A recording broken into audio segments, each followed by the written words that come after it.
फारच कॉमेडी मी म्हणेल. सुशीला सुजित म्हणून एक फिल्म आहे, खूप चर्चा होती या चित्रपटाची आणि फायनली रिलीज झाला आहे.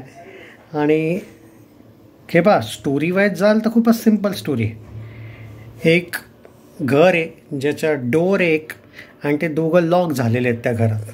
यावर हे पूर्ण चित्रपट यावर आहे. मस्ती मजा कॉमेडी. देखो आता मी काय सांगतो आहे मित्रांनो की याच्यामध्ये ना तुम्ही लॉजिक नका लावू की काय आहे काय नाही, फक्त एन्जॉय करा. जे इन्सिडंट्स त्यांच्यासोबत होतात, ज्या पद्धतीने ते वागतात, ज्या पद्धतीने घटना त्या घरात होतात, त्यांचे एक्सप्रेशन्स वगैरे बघून तुम्हाला मजा येईल, यात काही वाद नाही आहे.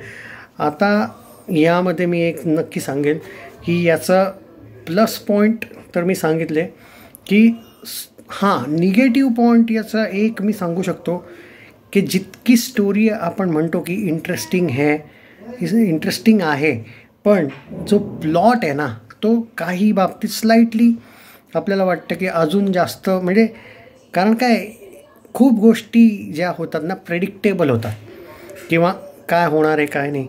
आणि त्यातलं निगेटिव्ह पॉईंट मी एवढंच सांगेल की बेसिकली जे लोक फक्त लॉजिकल गोष्टी एक्सपेक्ट करता फिल्म्समधून, त्यात तुम्ही थोडं लॉजिक तुम्हाला सोडावं लागेल, नाही तर मग तो निगेटिव्ह पॉईंटमध्ये येईल की यार बेटर रायटिंग पाहिजे होतं and all blah blah blah. पण ज्यांना एंटरटेनमेंट पाहिजे, जास्त डोकं नाही लावायचे, बस मजा करायची आहे थिएटरमध्ये जाऊन, मजा येईल तुम्हाला. फॅमिलीसोबत जा, एक्साइटमेंट आहे यार. पण प्रत्येकाचा एक वेगवेगळा अनुभव असतो, एक्सपिरियन्स असतो. तुम्ही तुमच्या मर्जीवर आहे, मी तुम्हाला फोर्स नाही करणार. पण इंटरेस्टिंग कन्सेप्ट आहे, थोडी डिफरंट आहे. रोजच्या लव्ह स्टोरी वगैरेपेक्षा तर बेटर आहे ना, हे काहीतरी डिफरंट. तर बघा तुम्ही, मजा येते. काही सीन्स आहे खूप कॉमेडी आहेत.